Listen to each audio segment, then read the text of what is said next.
నమస్తే, నేను మీ కుప్ప పద్మిని. ఇన్నాళ్ళు మీ సపోర్ట్ ని నాకు అందిస్తూ, మీ ప్రేమని నాకు అందిస్తున్న ప్రతి ఒక్కరికి కృతజ్ఞతలు. ఇప్పుడు చూడబోతున్న ఈ వీడియో కూడా ఖచ్చితంగా మీకు ఉపయోగపడుతుంది. లైక్, షేర్ అండ్ సబ్స్క్రైబ్ చేసి మీ ఇష్టాన్ని అలాగే మీ సపోర్ట్ ని నాకు అందించండి. అలాగే ఈ వీడియో పట్ల మీ అభిప్రాయాన్ని కమెంట్ సెక్షన్ లో కమెంట్ చేసి నాకు తెలియజేయండి. నమస్తే. Welcome to our channel. నేను పద్మిని. ప్రస్తుతంతో పాటు ప్రముఖ ఆధ్యాత్మికవేత్త, ప్రముఖ న్యూమరాలజిస్ట్ లక్ష్మీ నరసింహస్వామి ఉపాసకురాలు శ్రీమతి స్రవంతి గారు మనతో పాటు ఉన్నారు. మాట్లాడదాం. నమస్తే అక్క. నమస్తే పద్మిని. అక్క, ఇవాళ రేపు కోర్ట్ కేసెస్ అనేవి సర్వసాధారణం అయిపోయింది. చాలా మటుకు కూడా కోర్ట్ కేసెస్ తో ఇబ్బంది పడుతున్నాము అని చెప్పే వాళ్ళ సంఖ్య ఎందుకని పెరిగిపోయింది? ఏమిటి కోర్ట్ కేసెస్ అంటే? అన్యాయంగా కోర్టుల చుట్టూ తిరుగుతున్నాం అని అంటే చాలా బాధాకరం. ఇంకా ఏదో తప్పు చేసామంటే మనసు ఎప్పుడు చెప్తుంటది, ఇగో తప్పు చేసా కాబట్టి శిక్ష పడుతున్నాం, తిరుగుతున్నాం. కానీ అన్యాయంగా కోర్టుల వెంబడి తిరుగుతున్నాం అంటే బాధాకరం కదా. ఆ పరిస్థితి మారాలంటే ఇస్ దర్ ఎనీథింగ్ వే అక్క? నిజంగా చెప్పాలి అని అంటే ఇంతకు ముందు రోజులే బాగుండేవేమో అనిపిస్తుంది పద్మిని. ఎందుకనంటే మా చిన్నప్పుడు ఒకళ్ళ గురించి చెప్పుకునేవాడు, బలానా ఆయన అని అంటే ఆయన పేరు ఎత్తంగానే అందరు అనేవారు అనమాట, ఆయన తల్లి మీద వ్యాజ్యం వేశాడు కోర్టులో, అలాంటి వాడి గురించి మనం మాట్లాడుకుంటామా అని అలా ఆయన గురించి అలా మాట్లాడుకునేవారు అనమాట.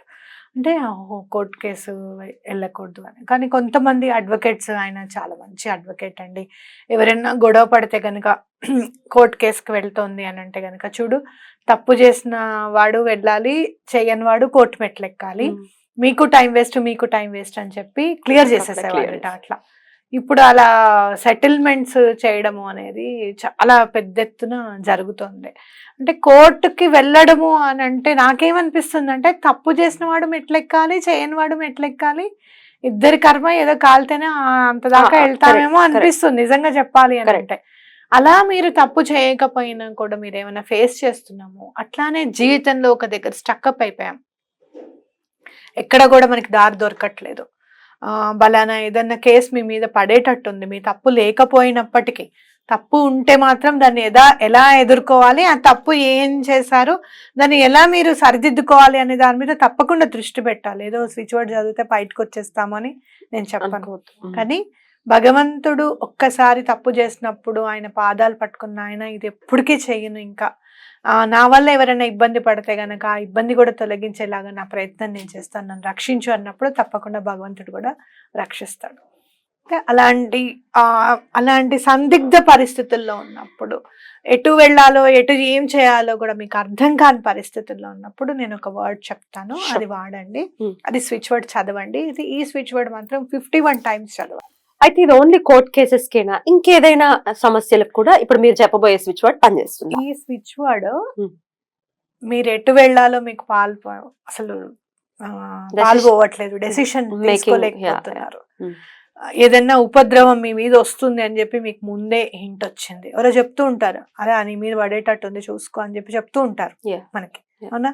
అలా ఉపద్రవం మీ మీద వచ్చేటట్టు ఉంది, శత్రువులు ఎవరైనా ఇంటికి వచ్చి గొడవ చేస్తారు, అనేది కూడా తెలుస్తుంది మనకు, అప్పుడు గొడవ చేస్తారు. లేదు అంటే గనక అప్పులు బాగా అయిపోతున్నాయి, ఎలా బయటికి రావాలో తెలియట్లేదు అనుకున్నప్పుడు, సందిగ్ధావ స్థితిలో ఉన్నప్పుడు కూడా ఇది పనిచేస్తుంది. అంటే కన్ఫ్యూజన్, కోర్టులో కూడా కన్ఫ్యూజనే కదా, కోర్టులో కూడా ఏమవుతుందో ఏంటో అని చెప్పి కూడా మనకు అనుకోవచ్చు. ఈ స్విచ్ వర్డ్ చాలా వెరైటీగా ఉంటుంది, దీన్ని మాత్రం 51 times ఖచ్చితంగా చదువుకోవాలి. చదివినప్పుడల్లా కొంచెం వెరైటీగా ఉంటుంది, కొంచెం వెరైటీగా ఉంటుంది. అయితే టస్కస్ ఇది ఒక ఇటాలియన్ స్విచ్ వర్డ్ అనమాట. అయితే మీరు చూస్తే గనక మనం కాన్వెలెక్సా గురించి కూడా మనం మాట్లాడుకున్నాము. కాన్వెలెక్సా ఎలా అయితే పనిచేస్తుందో టస్కస్ కూడా అలానే పనిచేస్తుంది. ఎందుకు ఇది చెప్తున్నాను అని అంటే, కాన్వెలెక్సా చదివిన తర్వాత చాలా మందికి వర్కౌట్ అయింది అనమాట.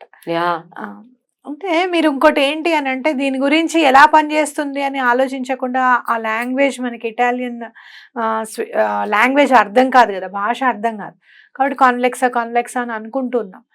అదే మనకి భాష అర్థమైంది అనుకో, ఇలా ఫైన్ కౌంట్ అనుకుంటే డబ్బులు వచ్చేస్తాయా, ఇలా క్వశ్చన్ మార్క్ ఎక్కడో మనకు ఉంటుంది అనమాట ఖచ్చితంగా. కాన్వెలెక్సా అంటే ఏంటి అని అంటే, ఇది అర్థము అని చెప్పినప్పుడు ఓహో ఇదా అని చెప్పి మనం దాన్ని పూర్తిగా నమ్మి చేస్తున్నాము అన్న భావన నాకు అనిపించింది. ఈవెన్ నేను చేస్తున్నప్పుడు కూడా కాన్వెలెక్సా అని అనుకుంటూ ఉంటాం కదా, నాకు రిజల్ట్ కనపడుతుంది. అంటే ఏంటంటే వీఆర్ గివింగ్ టోటల్ డెడికేషన్, అలాగే టోటల్ గా నమ్మకం అనేది, బిలీఫ్ అనేది మనం పెడుతున్నాము అని అనిపిస్తుంది. ఈ టస్కస్ కూడా ఏంటంటే మనకి ఇటాలియన్ స్విచ్ వర్డ్, అదే ఎట్లా అంటే ఒక జంక్షన్ లో ఉండిపోయాము, ఎటెళ్ళాలో మనకు అర్థం కావట్లేదు, చేసే పని రైటో రాంగో తెలియట్లేదు అన్నప్పుడు ఇది ఖచ్చితంగా హెల్ప్ చేస్తుంది అనమాట.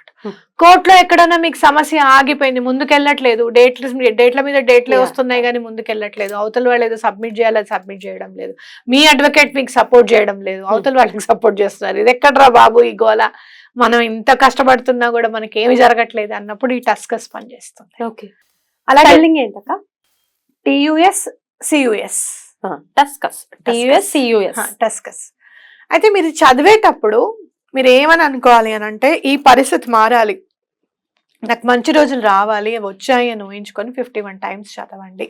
తప్పకుండా మీకు దారి దొరుకుతుంది అనమాట. అట్లాగే భగవంతుడు అనేవాడు మనకు హెల్ప్ చేస్తున్నాడా లేదా, అసలు మనం ఇంత కష్టంలో ఉంటే భగవంతుడు ఉంటే మనని ఇంత కష్టపడనిస్తాడా అని మనకు థాట్ వస్తుంది.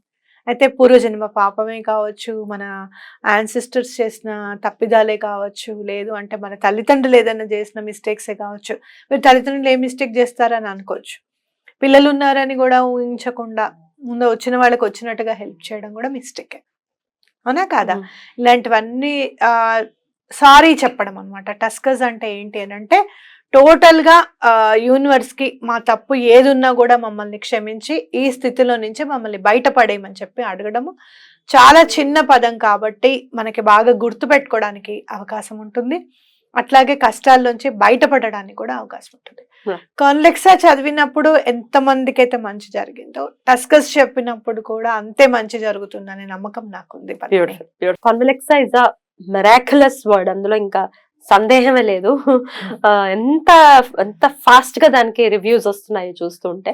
మొన్నెవరో నా వాట్సాప్ లో కూడా మెసేజ్ చేశారు, కాన్వెలెక్సా అనుకుంటే నాకు ఉద్యోగ అవకాశం కూడా వచ్చింది.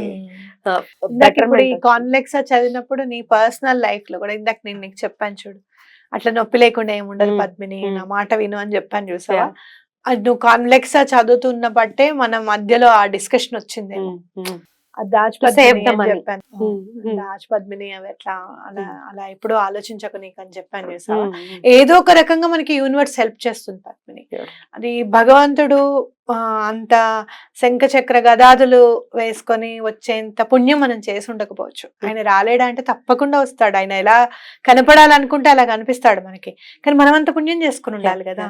కాబట్టి ఎంతో కొంత పుణ్యం చేసుకుంటున్నాము అంటే ఏదో ఒక రూపంలో భగవంతుడు వచ్చి మనకి సహకరిస్తాడు, మనం ఏం చేయాలనే దాని మీద అడ్వైజ్ ఇస్తాడు అనేది నాకు గట్టి నమ్మకం. టస్కస్ డెఫినెట్ గా యూజ్ అయ్యి ఈ కోర్టు సమస్యల్లో ఎవరైతే చిక్కుకుని ఉన్నారో, ధర్మం వాడి పక్షాన్ని ఉందో ఆ ధర్మ పక్షాన్ని ఉన్న వాళ్ళకే ఇది డెఫినెట్ గా పనిచేసేది వాళ్ళకే కాబట్టి వాళ్ళకి పని చేయాలి, బయటకి రావాలి అని మనస్ఫూర్తిగా కోరుకుంటూ thank you so very much అక్క. నమస్తే.